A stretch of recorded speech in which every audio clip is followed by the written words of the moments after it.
And lastly, for the third part of our presentation, we're going to talk about the division of the personology according to Henry Murray. So, first division of the personology is id. According to Murray, it is the repository of all innate impulsive tendencies. The id provides the energy and the direction of our behavior, and for Murray, it contains the socially acceptable impulses like empathy and love, as compared to Freud, where id contains the primitive, amoral, and lustful impulse. So since Murray learned from his psychoanalytic knowledge to Carl Jung, his view of the id is almost similar to Jung's shadow archetype, and the strength of id impulse varies among individuals.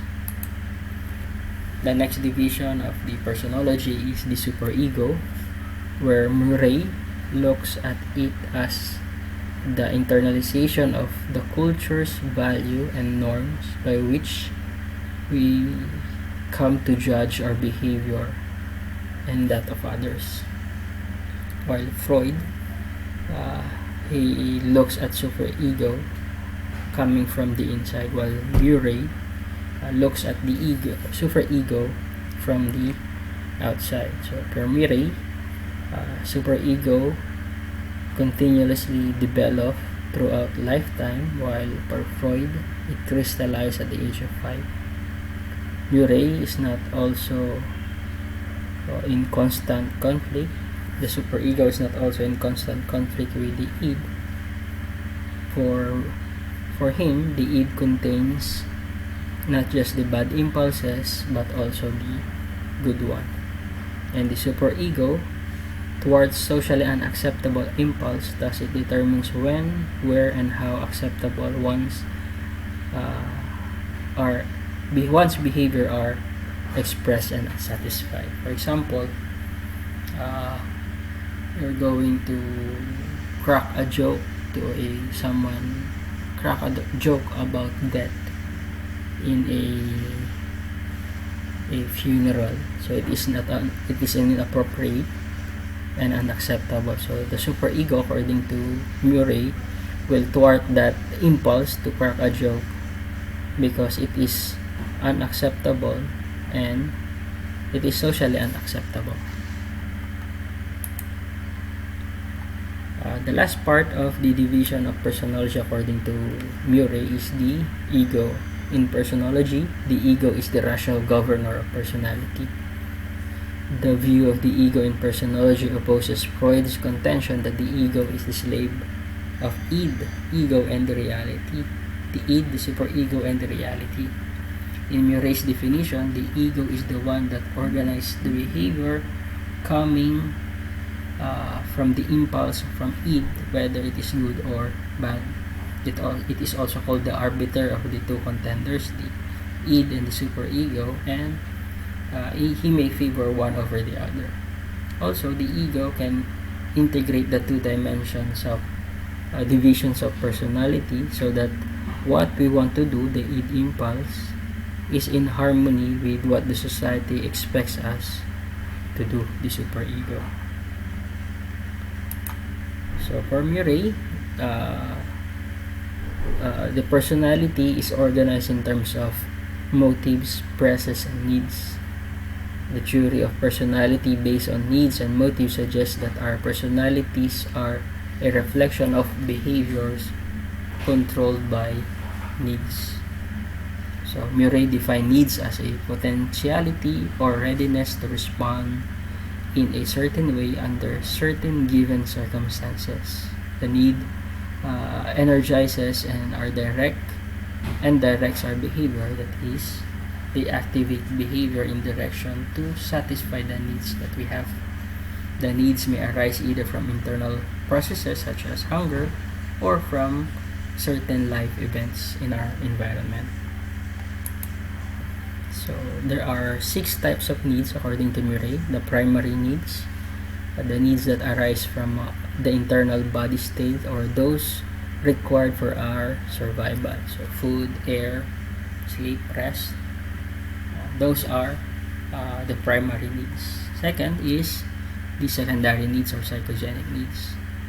Needs that arises indirectly from primary needs but has no specific origin in the body. So this concerns with the emotional satisfaction of the individual. The third is the reactive needs, which involves the response to something that is specific in the environment and are only aroused when the object appears. For example, for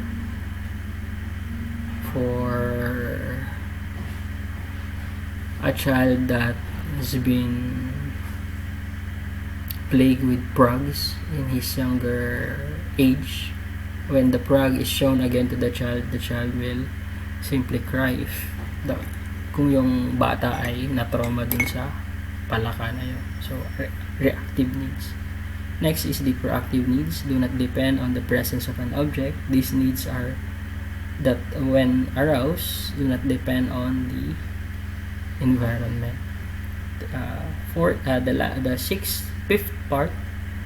Fifth need, according to Murray, is the overt needs. Need that express themselves in motor behavior, and covert needs usually belong to the world of fantasy and dreams.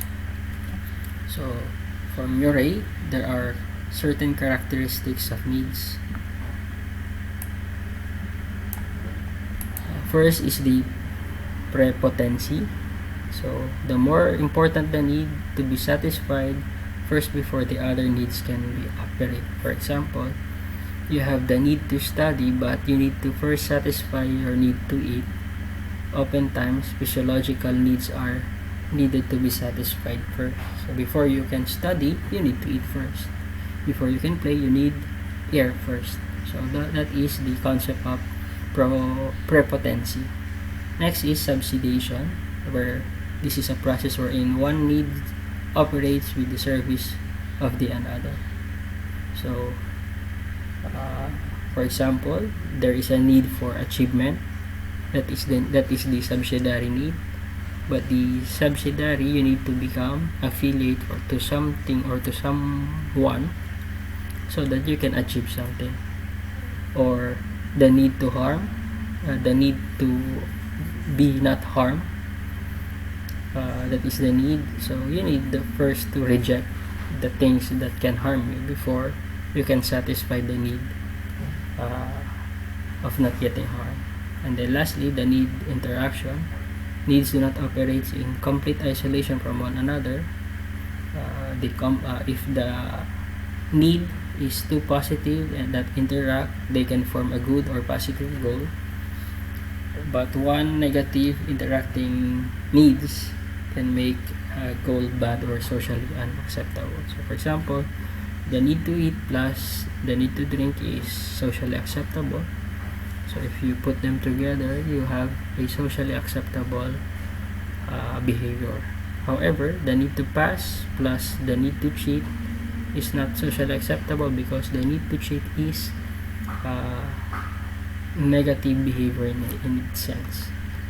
So that is the characteristics of need according to Murray. So Murray designed also six five stages of personality development. So drawing from Freud's work, Murray divided childhood into 5 stages, each characterized by a pleasurable condition that is inevitably determined by society's demand. So each stage leaves a mark on our personality in a form of an unconscious complex that directs our later development. So according to Murray, everyone experiences 5 complexes because everyone passes through the same development stage. There's nothing abnormal about them except that they are manifested in extreme, a condition that leaves each person fixated at that stage. The personality then is unable to develop spontaneity and flexibility, a situation that interferes with the formation of the ego and the superego. So the first complex is the claustral, which manifests itself when we are secured, we have the secure existence within the womb. The oral complexes, sensuous enjoyment in sucking nourishment while being held, so breastfeeding. The anal complexes, the pleasure resulting from defecation. The urethral complex, urethral complexes, the pleasure accompanying urination. And genital or castration complex, pleasure coming from the genitals. So some criticism on Murray's approach to trait is that his approach has moderate generation of research, so there are not a lot. There are moderate number of research related to Murray's approach in personality.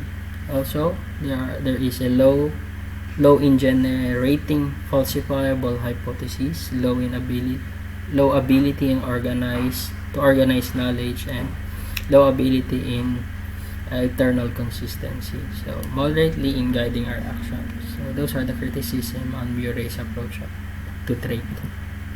So Murray has exerted an impressive and lasting influence on the study of personality. So of particular importance is his list of needs, which is of continuing value for research, clinical diagnosis, and employee selection. So his technique for assessing personality overall, his innovation, and the personal impact. He had made at least 2 generations of personology research at Harvard have had a more lasting effect than the details of his theory. So common features on the personality theories, they are consistent. Traits are considered as an individual behavior. They are not temporary disposition but enduring characteristics of the individual. Next, the dimensions were the dimensions of the theories. There is an agreement regarding the various dimensions of the traits, such as source, common traits, and unique traits. Traits varies in breadth and generality. And lastly, the disposition. The traits fluctuated in person's position with respect to a disposition. So criticism to the whole approach of trait. So traits are measured, do not predict behavior. And since it does not predict behavior, there is a little evidence for most cross-situational consistency. And lastly, trait approach does not explain how traits are developed. So for personal evaluation, quantifying traits in order to measure personality is a straightforward approach.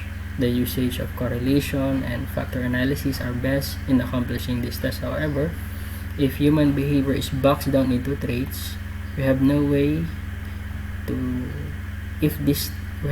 of examining if these traits are being expressed in actual scenarios. Also, one factor to consider is the environment. Environment has a probability to alter an expression of a trait, especially in a very stressful and challenging environment. Lastly, there is no agreement among the psychologists as regards to the use of term trait, which can be considered as weakness.